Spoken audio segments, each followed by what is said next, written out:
Au creux de l'été, les journaux télévisés s'efforcent de ne parler que des Jeux Olympiques, en priant le ciel que la fête ne soit pas gâchée cette fois-ci. C'est qu'après Cannes, puis Roland-Garros, puis l'Euro 2016, puis le Tour de France, dont l'enchaînement est normalement magique, mais qui ont tous fait plus ou moins chou blanc pour les raisons que l'on sait, Rio est désormais leur dernière cartouche avant la rentrée, alors que s'impose plus que jamais la relance intensive de l'abrutissement collectif et de l'hébétude individuelle, qui est leur cœur de métier, pour tenter de conjurer ce qui sinon se profile à l'horizon proche. Pendant ce temps, le monde continue de tourner. Arrêtons-nous sur un petit entre guillemets fait parmi ceux du jour. Mourad Hamid, beau-frère de Chérif Kouachi, de sinistre mémoire, avait été soupçonné d'être le troisième homme du commando ayant attaqué Charlie Hebdo.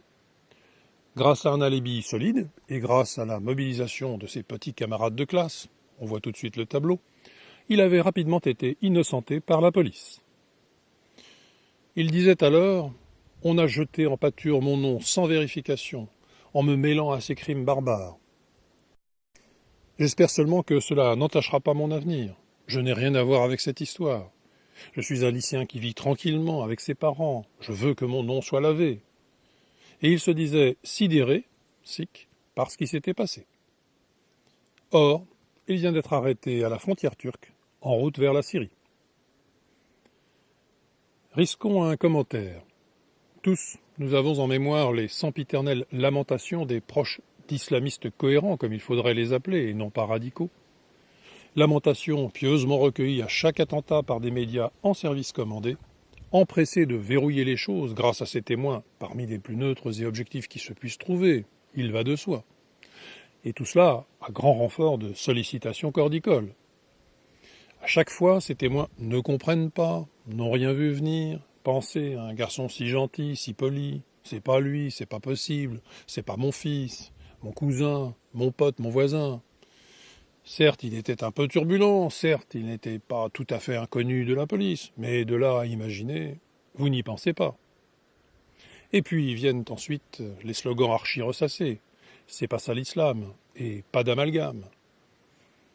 Par là-dessus, une petite dose de génierie de la part des malheureux mahométans qui vont encore être stigmatisés, qui sont, on ne le rappellera jamais assez, les principales victimes de ces folies, en passant sans vergogne et sans attendre devant les cadavres encore chauds des véritables martyrs, et le tour est joué.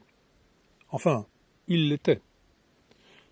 Le problème, c'est que nos concitoyens ne supportent plus ce cirque en sa répétition insane, avec l'interdiction de dire et de penser qu'il sert, partant celle d'assumer politiquement la situation réelle du pays et de relever effectivement le défi de la guerre sans merci qui lui est faite.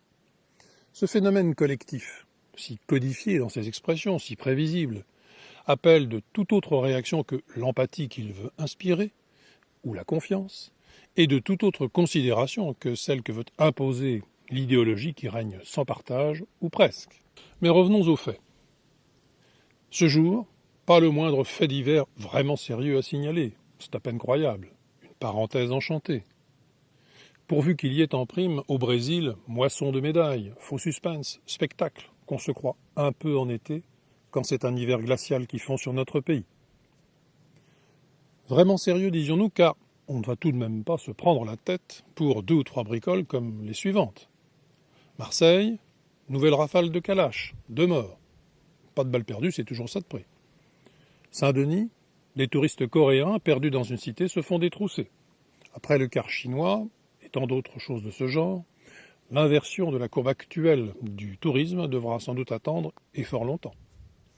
Bouches-du-Rhône, un Marocain égorge son père parce qu'il est mauvais musulman. Marocain récemment arrivé en France. Et il se revendique de dèche. Mais les enquêteurs, comme de juste, privilégient la piste du déséquilibré. Drame de la santé en Italie. Un policier meurt de crise cardiaque lors d'une échauffourée avec les migrants à Vintimille. Lesquels migrants seront bientôt à Menton ou à Calais ou quelque part en France. Allemagne, une passante filme un réfugié syrien errant dans les rues avec un couteau. Belgique, le quartier du Carré à Liège a été évacué en raison d'un Turc qui déambulait avec une machette. L'État islamique revendique l'attentat d'hier à la machette.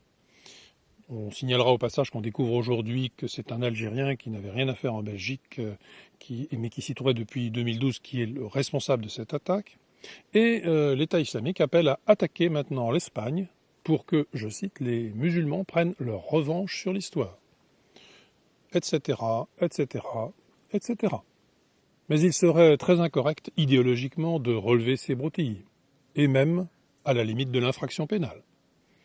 Cela démontrerait un racisme épouvantable qui veut discriminer horriblement des populations innocentes qui ont toute leur place dans nos sociétés qu'elles ont pleinement adoptées. Ou si l'on discute ce dernier point, eh bien on dira qu'il les squatte et colonise pour le plus grand bonheur de nos ravis de la crèche mondialiste et autres azimutés du cervelet à force de gober, souvent depuis la plus tendre enfance, les élucubrations universalistes et les divagations bisounoursiques des dévots de la nouvelle religion, cet opium des hallucinés du bien définitif et sans mélange, sans réplique surtout. On le voit, mieux vaut rechausser très vite les lunettes roses de l'irénisme et constater que, à quelques bagatelles près, tout va bien. Et que, à force d'accommodements raisonnables, tout cela ne peut que très bien finir. Vivement l'apothéose.